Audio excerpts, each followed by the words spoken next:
कि सोमवार की अगर प्रदोष पड़ती है, बहुत ध्यान से सुनना महाराज, सोमवार की प्रदोष पड़ती है तो शंकर भगवान कैलाश पर निवास करते हैं। हमारे यहाँ कहते हैं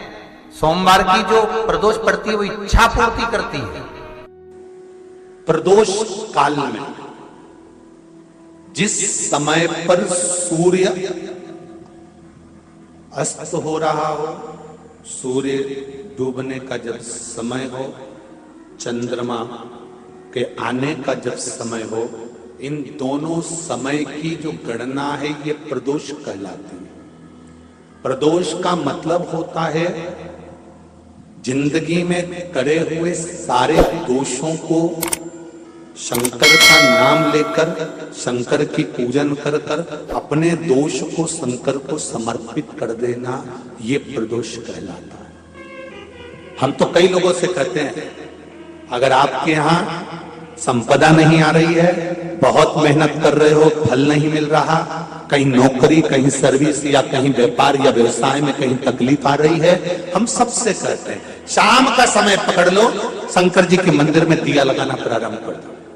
शिव मंदिर में अगर दिया नहीं लगा रहे हो तो बेलपत्री के पेड़ के नीचे दिया लगा दो। बेलपत्री और शंकर जी के मंदिर में दिया नहीं लगा रहे तो शंकर जी के मंदिर के बाहर चौखट पर दिया लगा दो।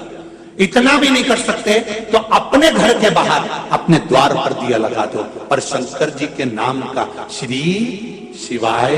नमस्तुभ्यम बोलकर शंकर भगवान को याद कर कर, अपनी कामना कर कर, बाबा का स्मरण कर कर, पंचाक्षर मंत्र नमः शिवाय, षडाक्षर मंत्र ओम नमः शिवाय, द्वादशाक्षर मंत्र ओम नमो भगवते वासुदेवाय, जो मंत्र तुमको याद है उसका स्मरण कर कर, लक्ष्मी हो चाहे नारायण हो चाहे राम हो चाहे कृष्ण हो, स्मरण कर कर शाम के समय बाहर दिया लगा दो, दरवाजे के पास लगा दो। वो सुनेगा जरूर, आएगा तो उसका वेलकम जरूर होगा और वो कुछ देकर जरूर जाएगा। एक बात अपने जीवन में उतार कर रखिएगा,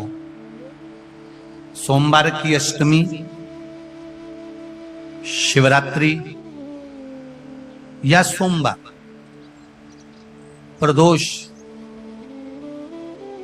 बन सके तुम्हारे पास में शिवालय हो या बेलपत्री का वृक्ष हो, वहां दीप दान अवश्य करना चाहिए। अब एक बात का स्मरण आपको रहे थोड़ा सा, अगर किसी कामना के वश अगर हम दीप लगा रहे हैं या हमारे मन में कोई भाव उत्पन्न है और हम बाबा से कहना चाहते हैं कि बाबा मेरा ये कार्य है आप पूर्ण करिएगा, तो फिर शिव मंदिर में भी लंबी बाती का दीप आप प्रदोष या सोमवार की अष्टमी या सोमवार या आप शिवरात्रि को बाबा से निवेदन कर कर लगा सकते। हाँ, विशेष जब कोई एक बहुत बड़ी बात हो और आपके कार्य में कहीं अटकल हो रही हो तो एक ही दीप में दो बातें, शिव और शक्ति, लंबी बाती बनाई शिव और शक्ति के नाम से, दो बाती एक साथ एक दीप में भी लगा सकते। पर कब? जब विशेष कोई आपका कार्य हो और वो अटक रहा, विशेष कोई कार्य और आप बाबा से प्रार्थना कर रहे हो तो दो बाती का भी प्रयोग आप कर सकते हो। ऐसे शिव तत्व को जानने, जिस प्रदोष व्रत का हम वर्णन करते हैं, जिस प्रदोष के दिन का आपको बधाई कल हमने दी थी कि प्रदोष की आपको बधाई हो, प्रदोष शाम का जो समय होता है, प्रदोष काल जो होता है, उसका वर्णन जब हम करते हैं, ये प्रदोष की पूजन का विधान किसने बनाया, ये प्रदोष की पूजन का नियम किसने बनाया, ये प्रदोष की संध्या काल का, प्रदोष के समय का पूजन का विधान कौन बनाया, ये प्रदोष के समय पर एक बेलपत्र चढ़ाने का विधान किसने बनाया, प्रदोष के समय पर एक समीपत्र चढ़ने का विधान किसने बनाया, प्रदोष के समय पर अगर मान लो कोई भिखारी से भिखारी व्यक्ति भी है जो ठेला चला रहा है, उसके पास में खाने के लिए कुछ नहीं है, फटे कपड़े पहन रहा है, उसकी जिंदगी में कुछ भी नहीं बचा और कर्जे में लदालूम हो गया, एक चावल का दाना अगर वो प्रदोष के दिन, प्रदोष काल में शाम के समय पर शंकर के शिवलिंग पर चढ़ा देता है तो 3 या 4 प्रदोष में उसका कर्जा चूकना प्रारंभ हो जाता है। प्रदोष का विधान, इतना ये प्रदोष का वर्णन करा किसने, इतना प्रदोष की महत्वता बताई किसने। कौन करे इतना वर्णन? अगर प्रदोष की महत्वता बताने वाला कोई है, इसीलिए मेरे शंकर भगवान माता सती को लेकर कुंभज ऋषि के यहाँ, अगस्त ऋषि के यहाँ कथा सुनने के लिए गए थे, क्योंकि उनके बराबर कोई शंकर के महत्व को बता नहीं सकता और प्रदोष के महत्व को नहीं बता सकता। सती मैया को प्रदोष का महत्व बताने के लिए शंकर सती जी को लेकर कुंभज बाबा के यहाँ गए थे, अगस्त ऋषि, कि प्रदोष के महत्व को तो जानो सती, तुम प्रदोष के महत्व को तो सती जानो, तुम प्रदोष के महत्व को तो सती पहचानो कि प्रदोष का महत्व क्या होता है, प्रदोष काल का महत्व क्या होता है, प्रदोष के समय का महत्व क्या होता है। जिस समय पर सूरज डूब रहा हो, चंद्र प्रकाशित हो रहा हो, दोनों का मेल हो रहा हो, ना तो पूरा सूरज डूबा है, ना पूरा चंद्र आया है, ना पूरा अंधेरा है, ना पूरा उजाला है, उस समय को प्रदोष काल कहा गया, उस समय को प्रदोष का समय कहा गया, प्रदोष काल कहा। अब कई लोग हमसे कहते हैं, गुरुजी आप हमको प्रदोष का समय बताया करो कि प्रदोष काल किसको कहते हैं, प्रदोष का समय किसको कहते हैं।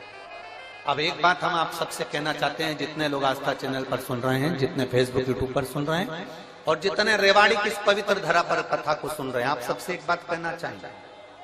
अगर हम समय देखकर बताएं आपको कि शाम को 6 बजे, 6:30 बजे, 6:30 पे लेकर 7:30 के बीच में ये समय है, या 5:30 से लेकर 6:30 तक का ये समय है, या हम तुमको बोल दें कि इतनी बजे ये समय प्रदोष काल का रहेगा या इतनी बजे ये समय रहेगा, तो देखिए कभी कभी ठंड का समय आता है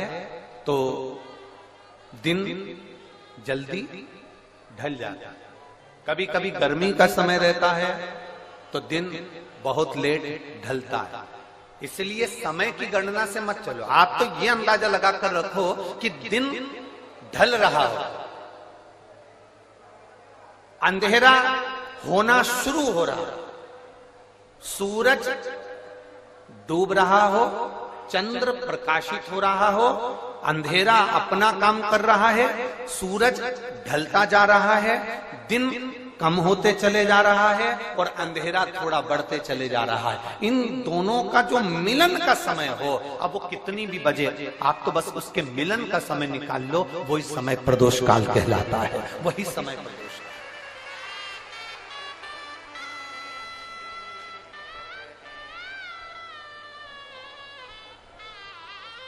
अब प्रदोष काल की पूजन का विधान किसने बनाया? कोई आपसे पूछे तो क्या बताओगे?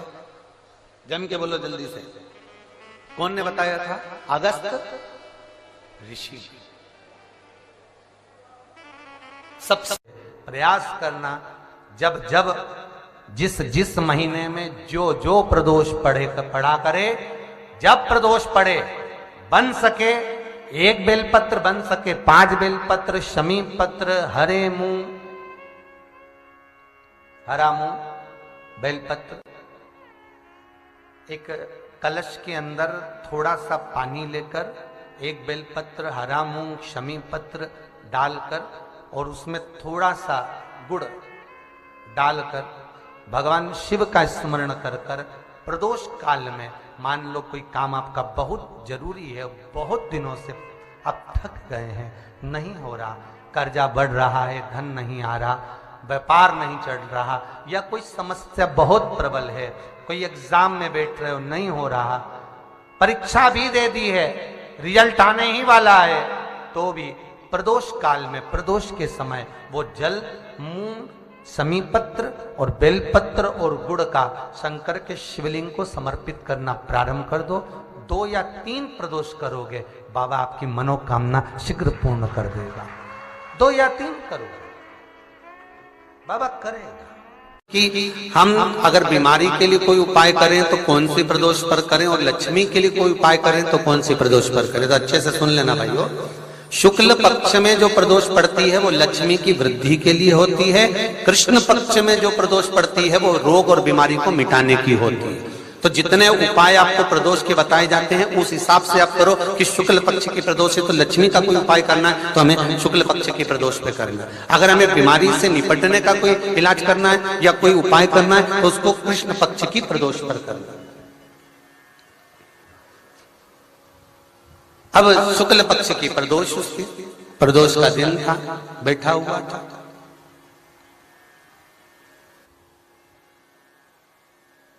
मान लो अगर कहीं आप कोई नौकरी के लिए अप्लाई कर रहे हो, लॉकडाउन में सर्विस छूट गई, कई लोगों की छूट गई, कंपनियां कई बंद भी हो गई, कई कंपनियों से निकाल भी दिया गया, कहीं पत्नी परेशान हो रही है, कहीं पति परेशान हो रहा है, आप कहीं अप्लाई कर रहे हो तो जैसा माता उमा ने प्रदोष काल में, प्रदोष के समय पर, प्रदोष काल के अंतर्गत बेलपत्री का स्मरण किया है, वो बेलपत्र का स्मरण अगर संसार का मनुष्य कर लेता है तो महाराज ब्रह्मवृत्ता पुराण कहती है कि उस जीव का ऐसा कोई कार्य नहीं जो सफल नहीं होता। महाराज मेरा निवेदन रहेगा, किसी एग्जाम में आप बैठ रहे हो, इंटरव्यू के लिए जा रहे हो, किसी कार्य के लिए जा रहे हो, नौकरी नहीं लग रही, सर्विस नहीं लग रही, तो महाराज तांबे के कलश में 11 बेलपत्र को रखा जाए और तांबे के कलश में 11 बेलपत्र रखकर उसमें 11 सफेद पुष्प को डाला जाए।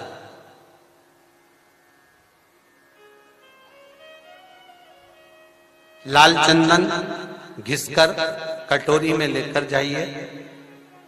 प्रदोष के दिन, शुक्ल पक्ष का जो प्रदोष पड़ जाए उसके दिन शंकर के शिवलिंग पर लाल चंदन लपेटने से पहले शंकर की जो जलाधार,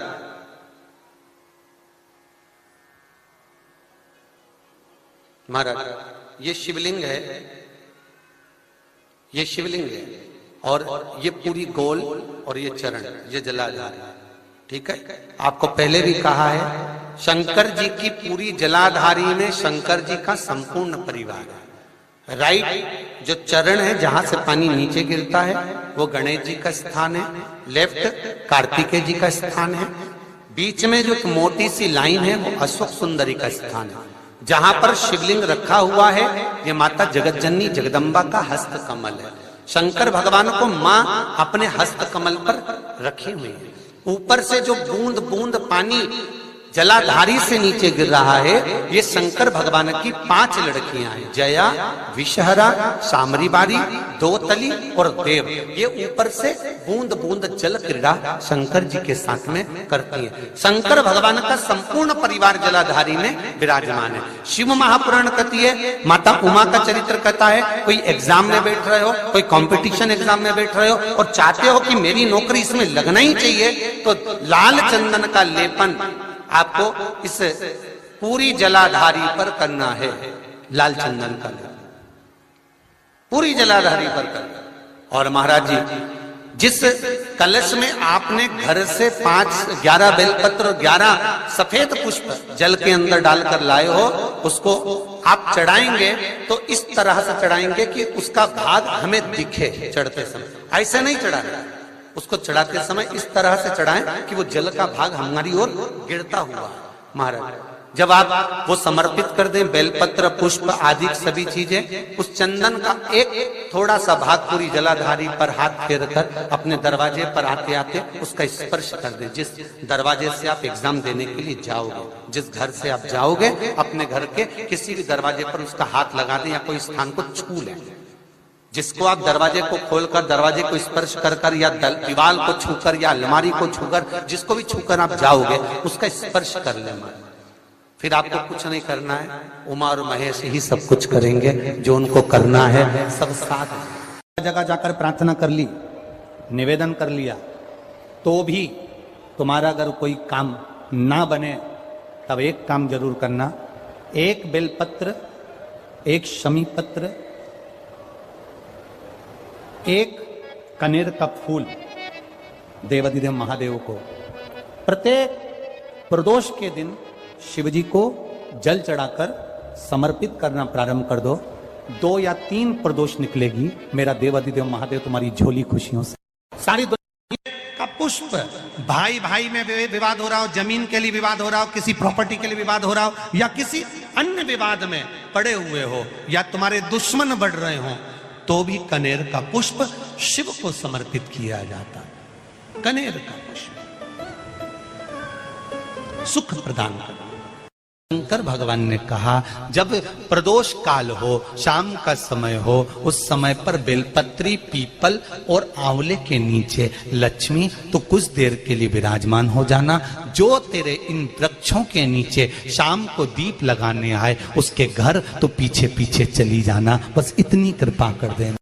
नवग्रह बेकार है, एक काम करना, रोज अपने घर से 1 लोटा जल लेकर शंकर को समर्पित करना, और प्रदोष का दिन हो और प्रदोष काल हो, 1 धतूरा शंकर भगवान को समर्पित करना प्रारंभ कर दे, तेरे सारे ग्रह प्रबल हो जाएंगे। 20 प्रदोष में से कोई भी प्रदोष का दिन हो और प्रदोष काल में आप अपने घर से जल और एक हाथ में घी का भरा हुआ दीप लेकर जिस दिन शंकर के मंदिर में जाते हो, शंकर को जल चढ़ाकर हाथ का स्पर्श जलाधारी पर कर कर शिव मंदिर में दीप प्रज्वलित कर देते हो, 26 प्रदोष का पुण्य फल उसी क्षण प्राप्त हो। किसी व्यक्ति ने अपनी जिंदगी में एक नियम बना लिया कि मुझे प्रदोष के दिन